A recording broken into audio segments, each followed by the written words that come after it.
Urdu story corner channel में खुशामदीद।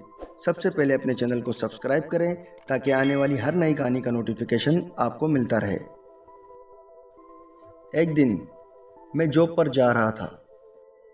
रास्ते में एक 8 साला बच्चा खड़ा था। लिफ्ट मांगी। मैंने ऊपर से नीचे तक देखा और बिठा लिया। मैंने पूछा, कहाँ तक जाओगे? उसने बोला, जहाँ तक आप जा रहे हो। मुझे धचका सा लगा। मैं कंपनी के गेट पर पहुंच गया। मैंने बोला, उतरो। मैंने पीछे मुड़कर देखा, बाइक पर बच्चा मौजूद नहीं था।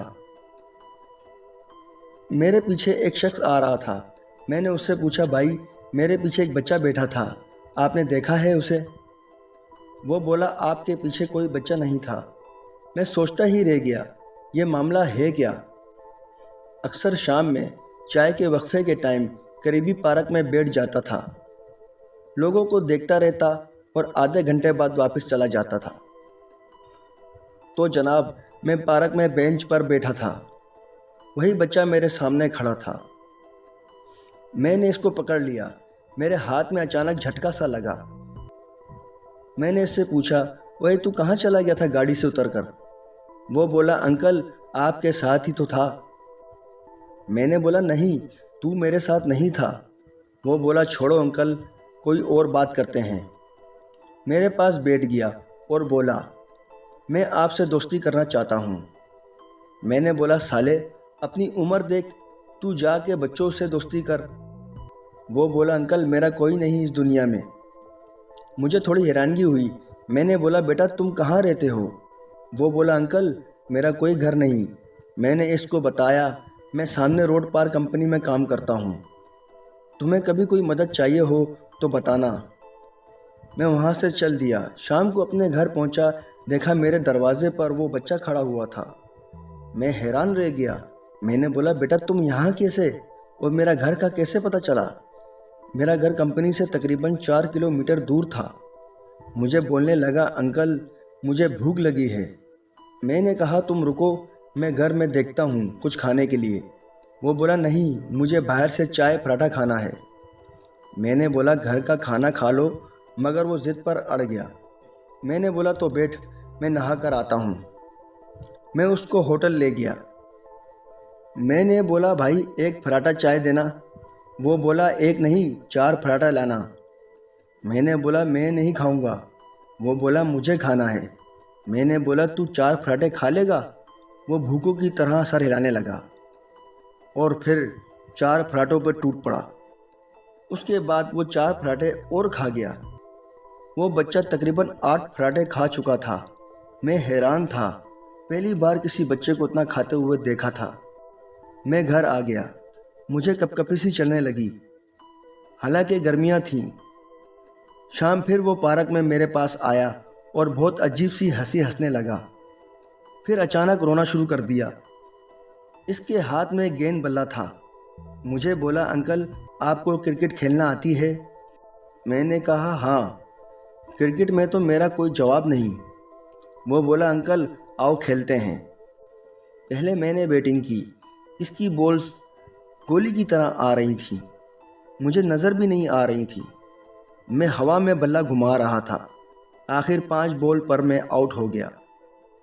फिर वो बैटिंग करने लगा। इतने लंबे लंबे शॉट मारे उसने, मुझे पूरे ग्राउंड में दौड़ाता रहा। 1 घंटा गुजर गया। मैंने बोला, यार अब मैं थक गया हूँ। वो बोला, नहीं अंकल, जब तक आप मुझे आउट नहीं करोगे मैं नहीं जाऊँगा। मगरिब का वक्त हो गया था। मेरा भाग भाग कर बुरा हाल हो गया था, मगर वो नहीं थक रहा था। ग्राउंड भी खाली हो चुका था, अंधेरा भी बढ़ रहा था। मैंने इसको बोला, चलो बाकी कल खेलेंगे। इसने बोला, आपको जाना है तो जाएं, मैं अभी और खेलूँगा। इसकी आवाज़ तब्दील लग रही थी और आंखें भी बिल्कुल काली हो रही थीं। मैं घर चला गया। उस रात सोने की बहुत कोशिश की, मगर इसके बारे में सोच सोच कर दिमाग फट रहा था। सुबह मैं काम पर भी नहीं जा सका। मेरा पूरा जिस्म टूट रहा था और मुझे इसका साया हर जगह नज़र आ रहा था। ऐसा लगता वो कहीं मेरे आसपास मौजूद है। मैं शाम में बाहर निकला। अचानक रास्ते में बारिश शुरू हो गई। घर वापसी के टाइम बाइक ख़राब हो गई। लंबी सड़क थी, रात हो चुकी थी। वहीं थक हार कर बैठ गया। दोस्त को कॉल की, वो बोला 1 घंटे तक आऊँगा। मैं इसका इंतज़ार कर रहा था। मैं सर झुका के बैठा हुआ था। कंधे पर किसी का हाथ महसूस हुआ। सर उठाया तो देखा वही बच्चा मेरे सामने खड़ा था। मैं डर सा गया। वो बोला, अंकल क्या हुआ, परेशान हो? मैंने बोला, हाँ यार, गाड़ी ख़राब है, घर जाना था, मसला हो गया। वो बोला, आप बैठे, मैं धक्का लगाता हूँ। मैंने बोला, रास्ता तवील है, धक्के से काम नहीं होगा। मगर वो ज़िद पर अड़ गया। इसने धक्का लगाना शुरू कर दिया। धक्का इतना तेज़ था, मेरे बराबर वाले भी पीछे हो गए थे। इतनी स्पीड स्टार्ट गाड़ी पर भी महसूस नहीं होती। 5 मिनट में मैं घर पहुंच गया। मैंने अपने दोस्त को अपने घर बुलाया, इसको सारा माजरा बताया। वो बोला, तू पागल हो गया है, ऐसा कुछ नहीं होता। मैं इस बच्चे से डरता भी था और इसमें दिलचस्पी भी लेता था। मैं अक्सर इसके साथ रहने लगा। एक दिन मैंने इसको कहा, सामने रोड से जुशांदा लेकर आओ। वो चलते रोड पर गाड़ियों में घुस गया। मैं जल्दी से इसके पीछे भागा कि कहीं इसको टक्कर ना लग जाए, मगर वो गाड़ियों से टकराता हुआ आ रहा था।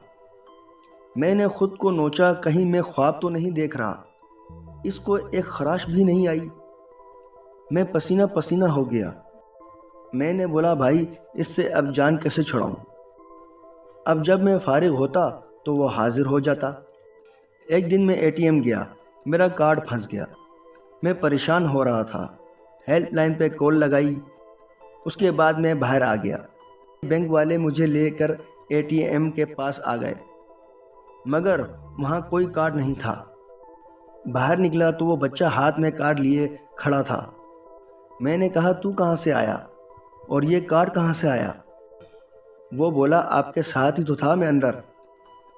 अब मुझे लगा, यार ये मुझे पागल कर देगा। मैंने इसको 2-3 थप्पड़ लगाए और इसको भगा दिया। शाम को मेरे बाजू में शदीद दर्द होने लगा। मैं इसको ढूंढने निकल गया, वो कहीं ना मिला। 2 दिन बाद रात 8 बजे मुझे पार्क में नज़र आया। मैं इसके पीछे दौड़ने लगा, मगर मैं इस तक पहुंच ही नहीं पा रहा था। मैंने बोला, मेरी बात सुनो। वो दौड़ता हुआ आया और मुझसे टकरा गया और मुझसे आर पार हो गया। मैं उसको पकड़ना चाह रहा था, मगर वो कभी किसी जगह नज़र आता तो कभी कहीं और। मैं इसके पीछे भाग भाग कर थक गया। सुबह मेरे घर के नीचे खड़ा था। मैंने इससे माफ़ी मांगी। वो बोला, अंकल आज तो इतवार है, आपकी छुट्टी है, क्रिकेट खेलते हैं। मैंने कहा, भाई तेरे साथ मैं नहीं खेलूँगा। वो बोला, अच्छा कहीं घूमने चलते हैं। मैंने बोला, हाँ ये सही है। बोला, अंकल मुझे कश्ती में बैठने का बहुत शौक़ है, हम समंदर चले गए। कश्ती में समंदर पार करके जजीरे पर उतरे। मैं इसके साथ खेलता रहा। शाम हो गई। नहाते नहाते मैं किनारे पर आ गया। वो आगे लहरों में खड़ा था। मैं इसको आवाज़ दे रहा था, मगर वो चलता ही जा रहा था। मैं लाइफ गार्ड के पास भागा। मैंने इनको बोला, भाई इस बच्चे को बचाओ। वो बोले, वहाँ कोई बच्चा नहीं। मैंने बोला, यार वो सामने देखो। वो मुझे छोड़ के चले गए। वो रफ्ता रफ्ता पानी में गायब हो गया और कभी नहीं मिला। मैंने हर जगह इसको देखा। मुझे बहुत दुख हुआ। उसके बाद कभी भी वो मुझसे मिलने नहीं आया।